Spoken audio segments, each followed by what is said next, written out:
दोष आयुर्वेद की fundamental terms में से एक है। मतलब ये इतनी इम्पोर्टेंट है कि आयुर्वेद में हर रोग का कारण कोई एक शब्द में बताना हो तो वो शब्द ये दोष ही है।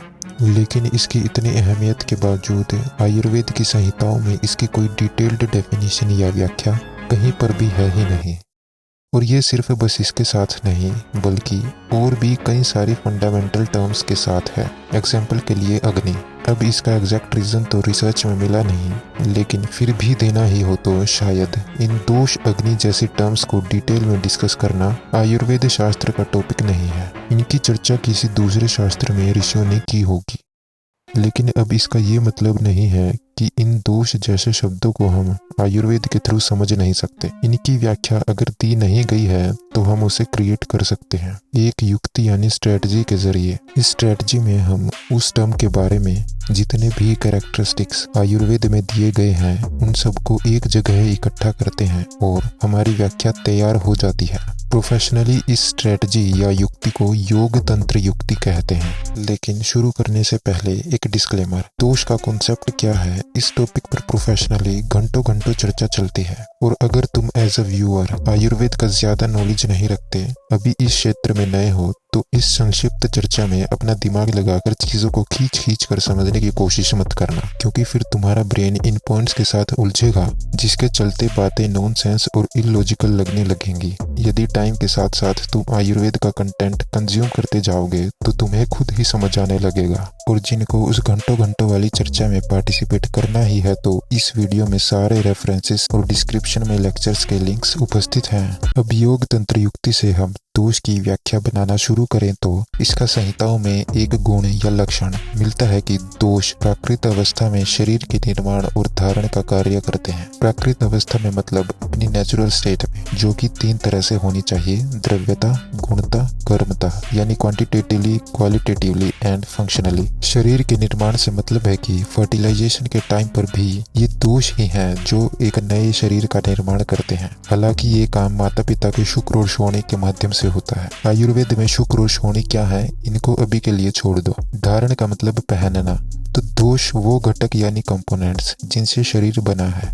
अब हमें अपनी व्याख्या की पहली लाइन मिल चुकी है। शरीर का निर्माण व धारण करने वाले को दोष कहते हैं। अगला लक्षण हमें मिलता है कि दोष परमाणु स्वरूप में है। अब जहां हमें शरीर के पार्ट्स, हड्डियां, मसल्स और ऑर्गन्स वगैरह में दिखाई पड़ते हैं, वहीं इसके विपरीत आयुर्वेद में बॉडी इस मैक्रो लेवल की बजाय माइक्रो लेवल पर डिवाइडेड है। आयुर्वेद के अकॉर्डिंग हमारे शरीर के अंश यानी कंपोनेंट्स परमाणु रूप में उपस्थित हैं। और क्योंकि इन अंशों में दोष भी आते हैं तो दोष भी एक परम अणु मतलब सबसे छोटा पार्टिकल परमाणु की फॉर्म में है। तो इसके बाद हमारी व्याख्या बनती है, शरीर का निर्माण व धारण करने वाले परमाणुओं को दोष कहते हैं। अब अगला लक्षण है कि दोष सर्व शरीर संचारी है। आम बोलचाल भाषा में समझे तो दोष पूरे शरीर में हमेशा मूविंग स्टेट यानी संचारी अवस्था में रहते हैं और जहां ये रुक जाते हैं वहीं एक रोग को जन्म देते हैं।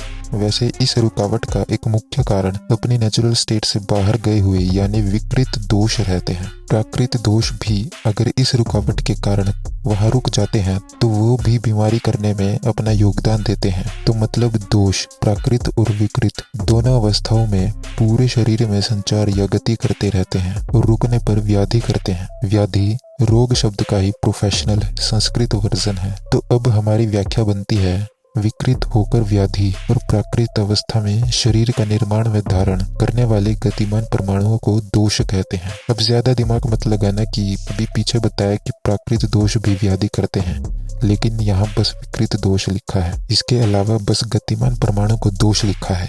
तो फिर जो परमाणु रुक जाते हैं उन्हें क्या कहते हैं, वगैरह वगैरह।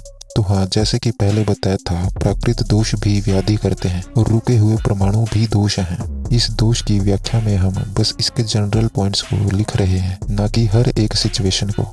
एक व्याधि करने में मेजर रोल विकृत दोष का ही होता है और विकृत अवस्था में दोष कभी भी शरीर का निर्माण या धारण नहीं कर सकता। वो हमेशा एक व्याधि को ही जन्म देता है। हालांकि ये चीज तभी होगी जब वो किसी स्थान पर रुकेगा, वरना ये विकृत दोष भी प्राकृत दोषों के साथ शरीर में घूमता रहेगा। तो इसीलिए डेफिनेशन बनाने के लिए शॉर्ट में लिखा है, विकृत अवस्था में व्याधि और प्राकृत अवस्था में शरीर का निर्माण व धारण करने वाले गतिमान परमाणुओं को दोष कहते हैं। अब अगले लक्षण सबसे इंटरेस्टिंग है, क्योंकि इन्हीं की वजह से इन परमाणुओं का नाम दोष पड़ गया। और ये संस्कृत दोष नामक शब्द कोई और नहीं बल्कि वही है जो हम आज भी नॉर्मल यूज करते हैं अपराध, कसूर आदि के अर्थ में।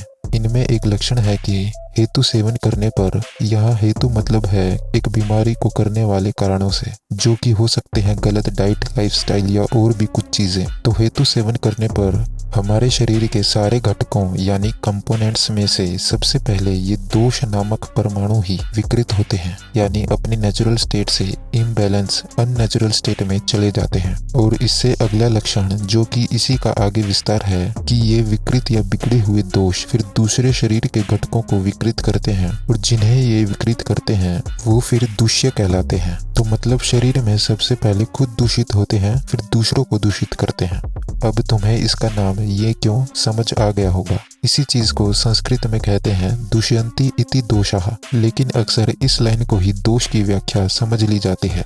ये इसकी निरुक्ति है, यानी कोई शब्द कैसे बना या कहाँ से आया, उस शब्द का शाब्दिक अर्थ क्या है, ना कि पूरा कॉन्सेप्ट। तो अब फाइनली हमारी व्याख्या दोष क्या है का उत्तर, हेतुओं से विकृत होकर दूसरे शारीरिक घटकों को दूषित करते हुए व्याधि और प्राकृत अवस्था में शरीर का निर्माण व धारण करने वाले गतिमान परमाणुओं को दोष कहते हैं। लेकिन ये चीज ध्यान रखना कि ये ही इस दोष के सारे लक्षण नहीं हैं, और छानबीन करने पर दोष के कुछ और लक्षण मिल सकते हैं जिससे इस व्याख्या को और आगे बढ़ाया जा सकता है। लेकिन जो मेजर या इम्पोर्टेंट दोष के कैरेक्टरिस्टिक्स हैं वो एक्सपर्ट्स के हिसाब से यही है। अब लास्ट में एक एग्जाम्पल लेते हैं जिससे हो सकता है तुम्हारे डाउट्स क्लियर हो सके या और अच्छे से समझ आ सके।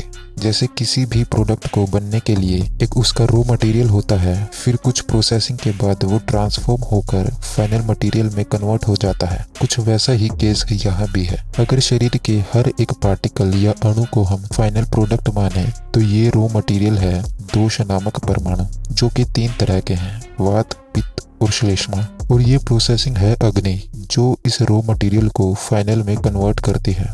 अब क्योंकि ये 3 परमाणु किसी भी मैथमेटिकल प्रोपोर्शन में मिलकर एक अणु का निर्माण कर सकते हैं, तो इसीलिए हमारा शरीर कई अलग अलग गुणों के अणुओं से बना है। हेतु सेवन करने पर, सही ढंग से या बैलेंस में चीजें ना करने पर इस रॉ मटेरियल में बदलाव आता है, या कह सकते हैं कि दूषित हो जाता है, जिसके चलते ये फाइनल प्रोडक्ट्स भी दूषित हो जाते हैं, जिन्हें फिर दूष्य कहते हैं। और इस प्रोसेसिंग यानी अग्नि पर भी प्रभाव पड़ता है। अब इसी डायग्राम में बीमारी होने का प्रोसेस क्या रहता है, ये एक अलग टॉपिक है, इसकी चर्चा बाद में करेंगे। मानसिक पाचन शक्ति का ख्याल रखते हुए अभी के लिए इतना ही।